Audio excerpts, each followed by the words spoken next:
I'd like to thank the Baxter Brewing Company and the New England Free Jacks for sending me their Free Jacks Baxter IPA. I don't know if I've got that name correct, but I do know one thing. This is a good beer. Thank you, Free Jacks. Thank you, Baxter. I'm going to fully enjoy this gift. Next on Rugby Wrap-Up, Steve Lewis and Matt McCarthy welcome Los Pumas legend and the man that shook the World Rugby election process, Agustin Pichot. Rugby Wrap-Up brought to you in part by The Pig and Whistle, the world's best rugby pub, and Lean and Limber. Stretch your way to a healthier lifestyle. Hey everybody, and welcome back to Rugby Wrap-Up. Matt McCarthy in Midtown Manhattan, and ladies and gentlemen, let me welcome in my good friend from the Upper West Side of Manhattan, Mr. Steve Lewis, who is also two-time USA Rugby Coach of the Year, the current Jamaica Sevens coach, and the most informed, educated, and independent member of USA Rugby's Congress. Stephen, welcome. Thank you, Matthew. I'll take that. Flattery gets you everywhere. Well, accolades are something that we hand out here, but you are well-deserved of all of them. Just a couple of things about this election that Pichot lost, ultimately 28-23. It was basically a first. Pichot rocked the boat. He ran against Bill Beaumont. There really hasn't ever been an election. Yeah, I think this is the first contested election. Typically it's always been, Six Nations power brokers, what's called up there Buggins' turn, right? Be a good guy, buy your gin and tonics, get your blazer on, and it'll be your turn in 4 years. So that's what's refreshing about this, is that belatedly democracy is coming to World Rugby governance, and there is actually a genuine contest. And we had two starkly different candidates to choose from. Clear generational distinction between the two candidates. And in some ways, hemispheric, right? You've got the old order, the Six Nations. Bill Beaumont personifies that perhaps more than anyone could. And then you have the insurgent, for want of a better word. You have a Latin American, youthful Latin American visionary approach to it. So quite the contrast. It's ridiculous. It's like we had to sit around and wait for the smoke to come out of the chimney. It's like the Vatican, and you have these old guard guys voting. It's 51 votes. There's really no transparency whatsoever, and they went ahead as business as usual, despite the fact that the COVID pandemic really killed any chance of Pichot campaigning in person. And he's a people's guy. When you hear him speak in person, he makes a connection. That was all gone, and I think that's suspicious. This murky voting process is archaic. Apart from the fact that they didn't really have voting in the Middle Ages, I mean, this process is absolutely medieval. It's fundamentally undemocratic, with different nations having different weighted votes being secret ballot behind closed doors, all sorts of jiggery pokery and back deals going on. Not a transparent process. Everyone talks about transparency as a key, a key criteria in the game, or a key value of the game. It's a nonsense. This couldn't be more cloak and daggers if you invented it that way. What was that? Jiggery and what? Jiggery pokery, shenanigans, nonsense.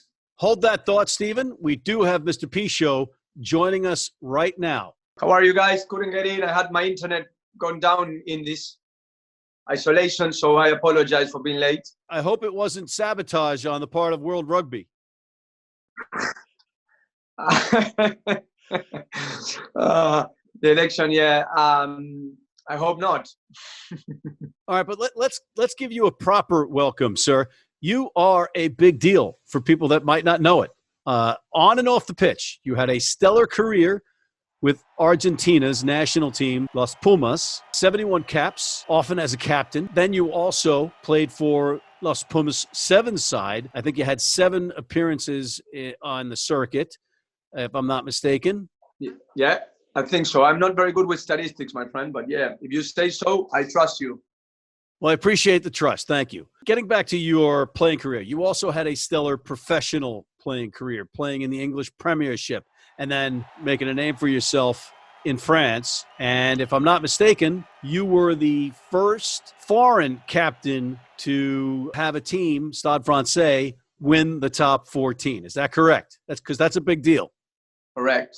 That one I know. Yes, that was a big deal. Yeah, that one I think is correct. Yes. And you've translated your success on the pitch to success off the pitch as a businessman, but you've also had this meteoric rise up the World Rugby ladder to the point where you just, as Steve and I were talking about, ran against Bill Beaumont, Sir Bill Beaumont, for World Rugby chair or chairman. Correct. That's correct as well. After all the success that you've had off the pitch as a businessman, why deal with these headaches of getting involved in World Rugby? Again, rugby is my passion. As you said, I had the luxury of playing 4 World Cups, 1 in 7s World Cup. I love the game. It gave me a lot, and I think again I've been doing really well in business, and I think we have this thing of giving back to the game. I love the game, and when I decided to just help Argentina to have a stronger union, to go financially sustainable, and we created a plan. We put the Pumas in the rugby championship. Then we did our first franchise, a professional game, and now we created the South America Professional League. So I've done that because I felt that it's important that rugby grows and grows all over the place. And I wanted the same for World Rugby. I think World Rugby has been, as you can see it in USA, how USA suffered in the last years, regardless if it was bad administration or bad leadership, or you know better than me, but still it's not a fair landscape for USA Rugby. So I think it's the same happens with other unions around the world, and that's why I challenged the system. I could have stayed as the vice chairman. I could have stayed in my businesses, making money, but I decided to do something better for the game. Your passion is undeniable. I mean, there's just no arguing with it. But if I'm not mistaken, you were also vice chair of World Rugby for Bill Beaumont, but simultaneously you were on the USA Rugby board and on the board of the Argentinian Rugby Union, UAR. Am I correct? I was in SANZA, New Zealand, Australia, and South Africa. It's a company that runs all the rugby in the Southern Hemisphere. Yes, correct. You were also instrumental in getting Argentina into the Rugby Championship. Yes, and as you said, I tried, and we can go into that subject. When USA went into very strong financial difficulties, I raised my hand to just help the USA, because I think they needed, again, it was a very hard case, as you know, after the San Francisco World Cup debt.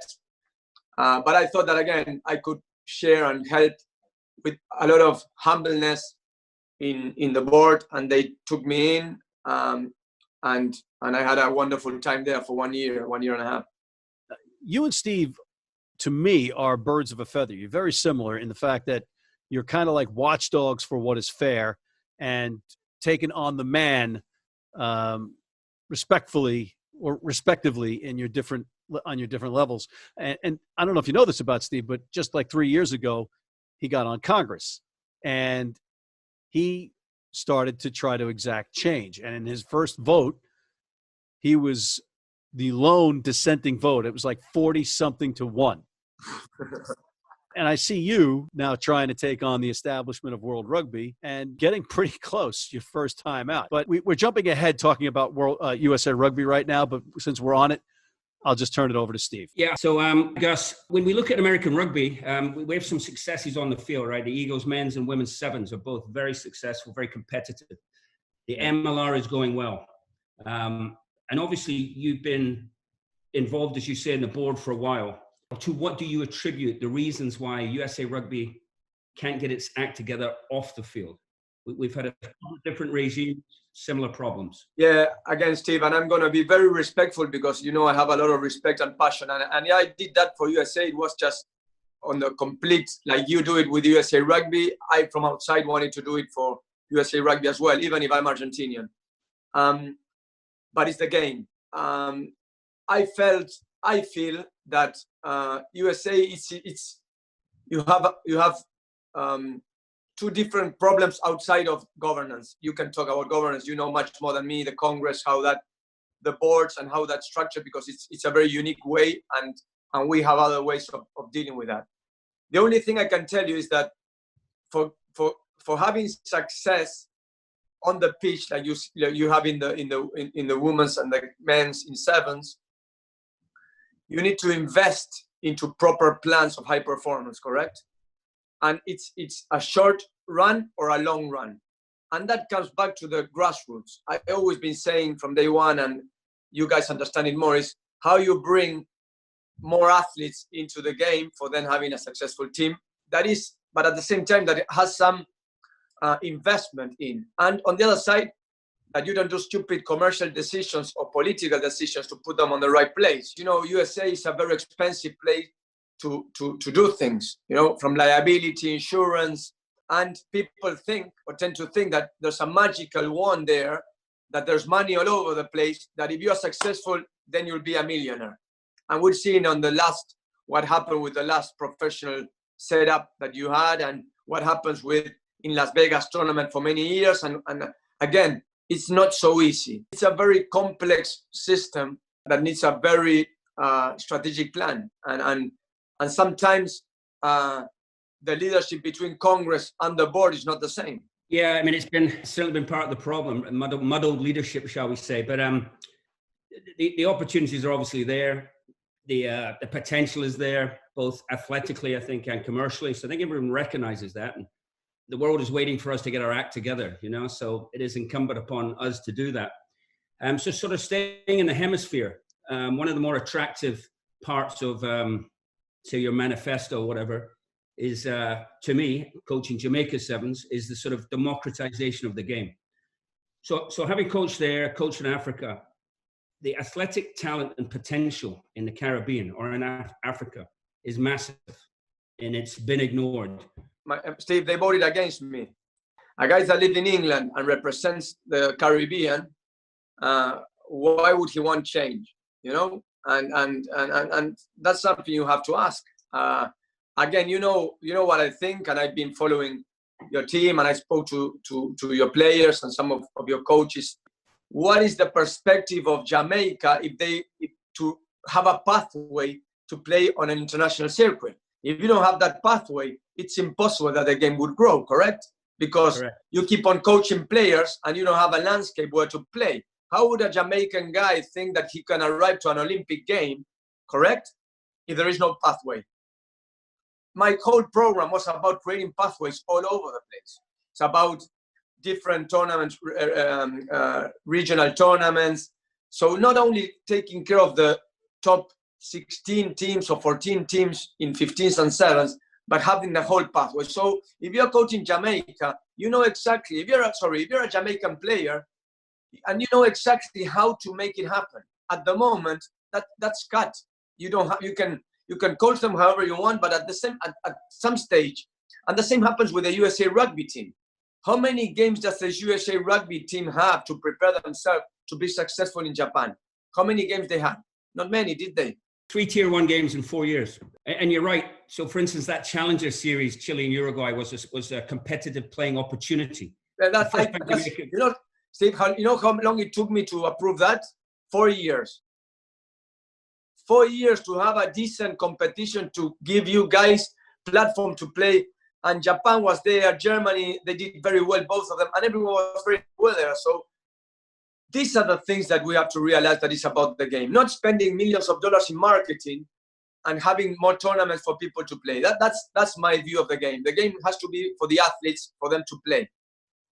Okay, so for people that are tuning in that don't know this, you were assigned by World Rugby to be on USA Rugby's board of directors after World Rugby bailed USA Rugby out following the financial debacles that were the World Cup Sevens in San Francisco. A spectacular event if you were a fan, but awful, tragic for USA Rugby financially, as was the South Africa versus Wales match in Washington, D.C. So I'm wondering how a guy with your passion and your knowledge was in that room while this second debacle was taking place and happening. What happened? Matt, probably you don't know me. And I knew that I was, and I said it on the first meeting on the board, and I don't want to take outside my responsibility. And I know when I lead, and I know when I'm part of a democratic seat that is the board. I was put there by World Rugby, and to be honest, it was quite an uncomfortable situation. You know, just you're not being invited. You are there because the union after San Francisco, it was a debt that we all know that it was completely in red. And my whole approach to the board, and I always said is, I'm not here to just correct or do anything. I believe in the responsibility of the members of the Congress, and not World Rugby telling you what to do and not to do. That wasn't my place, and I was never going to be my place. I always said from day one, and again, I'm accountable, and when that the high performance system had to be taken care of. And Barbara O'Brien didn't let me do that. She said she was more concentrated on the governance. And it was very tough for somebody from outside to just do things when during 1 year that I was there, the chairman was only focused in dealing with the Congress. And at the end of the day, the problems that you were having were towards the what I said, the logistics and that part of it. You know what I mean? Yeah, the overspend was on administration. You're right, on high performance administration. So that's where it was. But you're right. I mean, you could see that with all the political troubles, you know, that perhaps that's the reason that I was taken off the ball from her perspective. You know about it, and you can tell it. I don't hide anything, and I'm not taking away my responsibility again. But I'm telling you why I could. I've been from day one, and everyone knows. And I work a lot with Paul Santinelli. He was on the grassroots, and he done an amazing job with Fedra and the athletes. That was always there about the governance problems, about Congress and the board all the time. Governance, liability that is part of the USA. The problem with the sevens that I couldn't interfere because I was in conflict. So it was quite a difficult moment. And Steve, you can talk about that.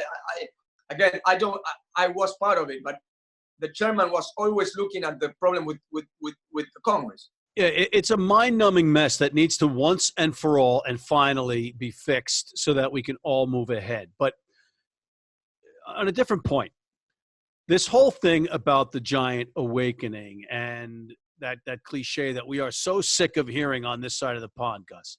And also you have the other cliche bandied about that the turkeys don't want to vote for Thanksgiving or Christmas, right?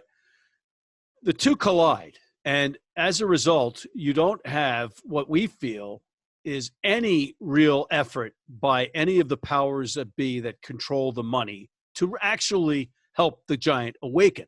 Because if you go back to that first bailout or that line of credit or loan or whatever you want to call it, how does a line of credit or a loan that you have to pay back help an organization that is basically on the brink of bankruptcy? A lot of us don't see it that way. We see it as just another way of keeping the giant from awakening. What's your take on that? I don't believe in the giant stories. I don't believe in. I like the step-to-step. Build a team, build the product, build the grassroots, and go slowly. That's how I see it. I've been with the MLR, great project. I've been with them. I spent some time with them just to see if that could grow. I think many people have looked at it like a one shot and like the golden giant. What does that mean? You know what I mean? You just carry on. It's like saying to you on the next race, let's bet on this horse that in the next race he will do better. And you carry on betting and suddenly you sold your house for it. Again, I come from a country that struggles. And I can tell you, Argentina today is on one of the 4 best financial federations in the world, because we put a plan in place where we were achieving step by step. It took us nearly 4 years to get to the championship and 8 years to have a professional team in the Super Rugby. Today, the union has a very good organization. Even with the coronavirus, we have enough money in the reserves to carry on. So again, it can be done, but with a good attitude, again, with a good leadership. I don't think that USA Rugby had good leadership.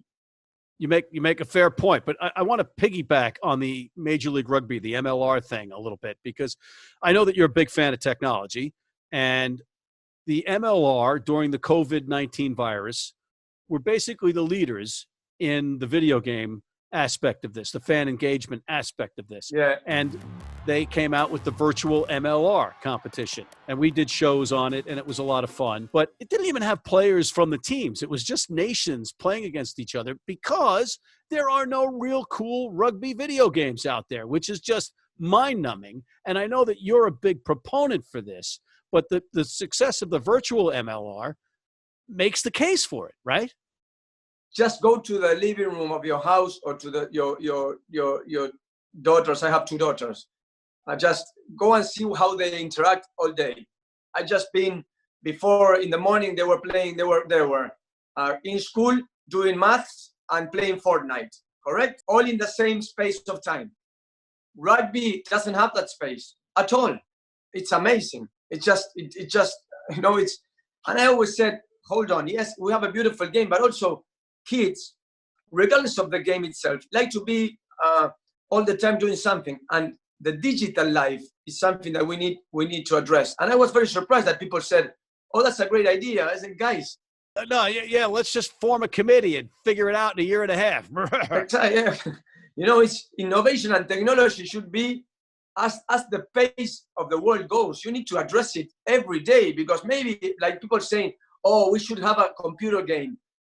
That sounds very old. Computer games. When you start creating a computer game, probably you'll be playing holograms in your house. I don't know.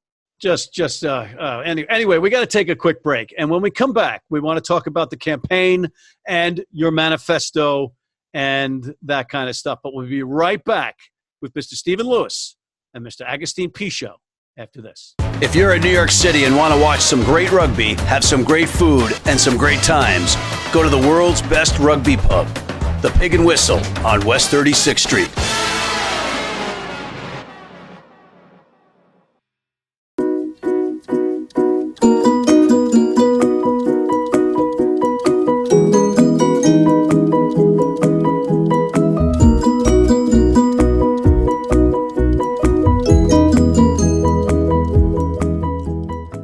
We are back. Matt McCarthy, Mr. Stephen Lewis calling in from the Upper West Side of Manhattan, and Mr. Gus P Show calling in from Buenos Aires. That's not Buenos Aires on your screen. That's Midtown Manhattan. But, Gus, we've seen or heard you on the likes of the Rugby Pod with Jim Hamilton and Andy Good. Andy, I apologize. America's Rugby News with Brian Ray, and, of course, Rugby Pass about your manifesto, your campaign. But what are some actual things that have a realistic chance being utilized, some of your innovations out of your manifesto, for instance, that Beaumont and Bernard Laporte will actually implement? I think that the campaign has rocked the boat a lot. Nobody expected to be how it was, and it showed a lot of weaknesses on the no change feeling that has been for the last 40 years. It has to be more democracy. It has to be stop paying lip service about this tier 2 bullshit phrase. There shouldn't be tier 2s. It's just a question of how you develop, how you have the pathway. If you're Jamaica, so how do you call a country that is not in the top 20, tier 5, tier 6? What is there's no, again, that's very patronizing. I don't like the patronizing thing. I think it's too old, it's too monarchic. We are from countries that we like democracy. It's sporting colonialism is what I call it, yeah. Right? We're supposed to get these crumbs from our European masters and be grateful. Yeah. And I'm Argentinian, again. I'm Scottish, but I'm American and Jamaican when it comes to rugby. Exactly, okay, that's good. That's exactly, Steve, that's exactly the feeling. But it's like things got in time, they let them there. Like what I mean is like, it's that sense of comfort of, okay, yes, we carry on patronizing because we are better than them. That's the thing that I don't like. I like you go to Jamaica to breed the culture of rugby. inside Jamaica, correct? You're not going to bring 100 Scottish to Jamaica, right? You don't want to you want, and I saw it with your coaches, you want people there to grow the game. There are people that want to learn and are involved. Gary Gold and or the same Mike, they have to be coaching and let, what I said this, they have to be a Blaine Scully or Fedra.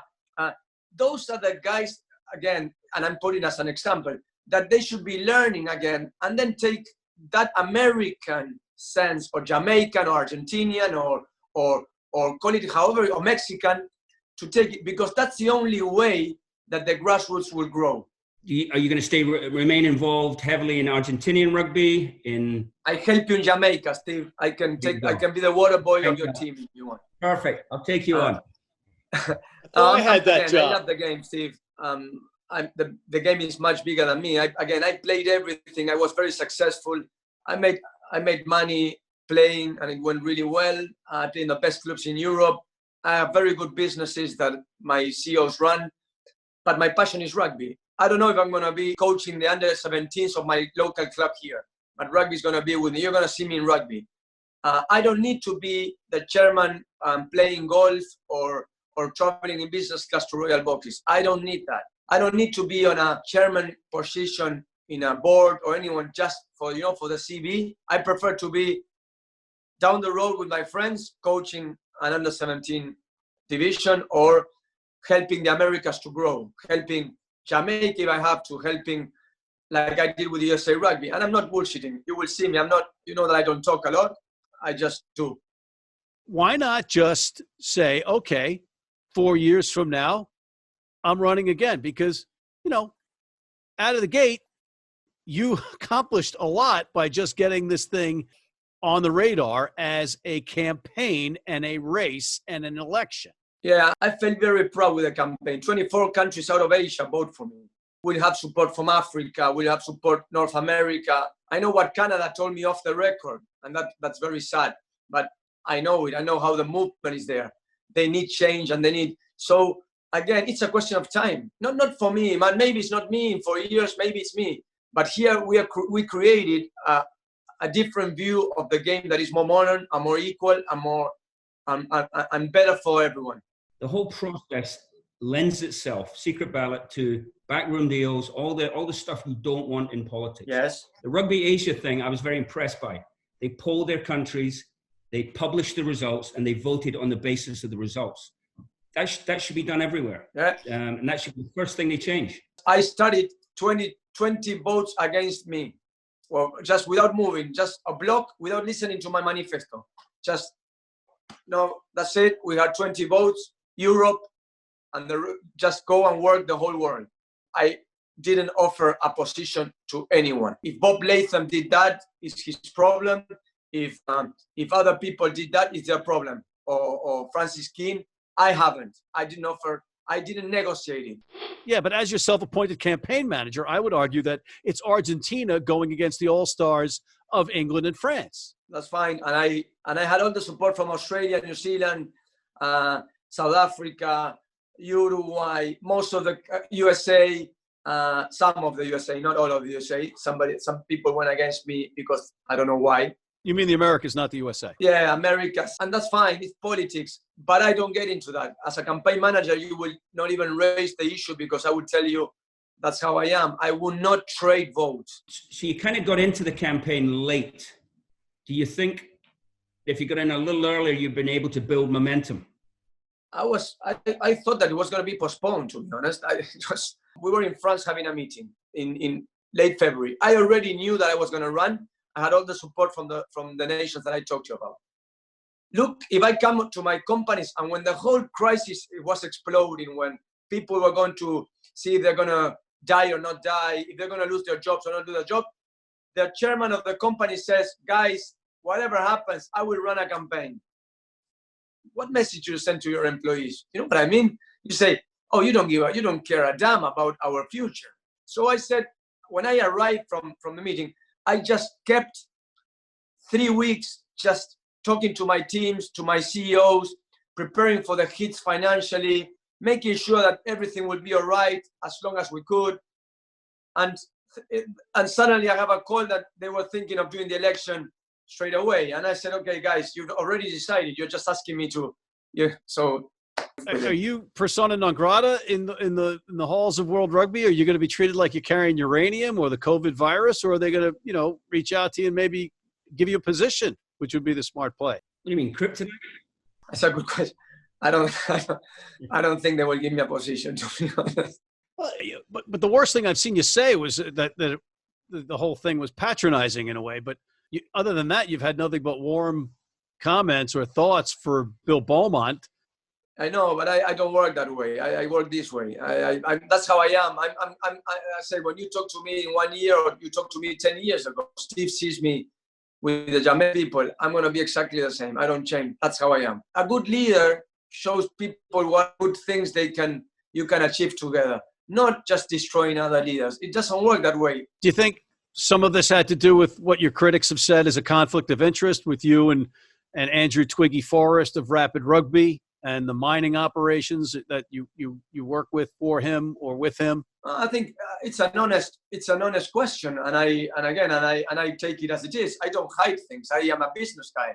I have media. I have a media business. I have nearly 700 employees. I have a mining company with Twiggy in South America that I am the president. There is about another 600 people.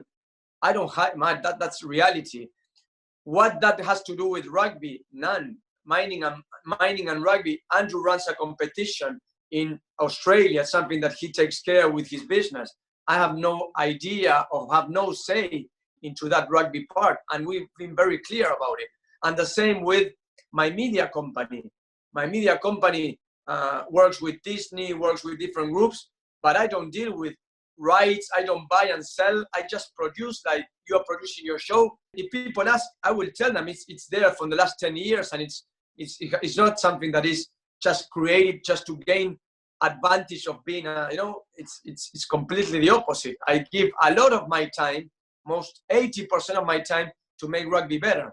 The criticism was around Twiggy, Andrew Forrest, needing a sanction for Rapid Rugby and you being the vice chair. That sanction was done, and I wasn't in the room. Even if I had no influence at all, I said it because I think it's a good thing to step out of the room for 10 minutes and then to decide if it's good or not.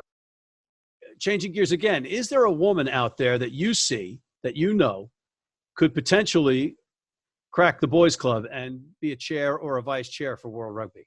I wish they were down the line, but at the moment I don't see anyone taking that. But we need to work on that. Stephen, anything for Mr. P Show before we let him go? No, it's been informative. Appreciate your direct responses, and good luck going forward. Thank you, guys. Again, thanks for your time and thanks for the support. Take care. Whenever you need, I'll be there. All right, and on that note, I'm Matt McCarthy for Mr. Stephen Lewis and Mr. Agustin Pichot for Rugby Wrap-Up in Midtown Manhattan, talking rugby and signing off. Stay safe, everybody. Stay safe. Cheers.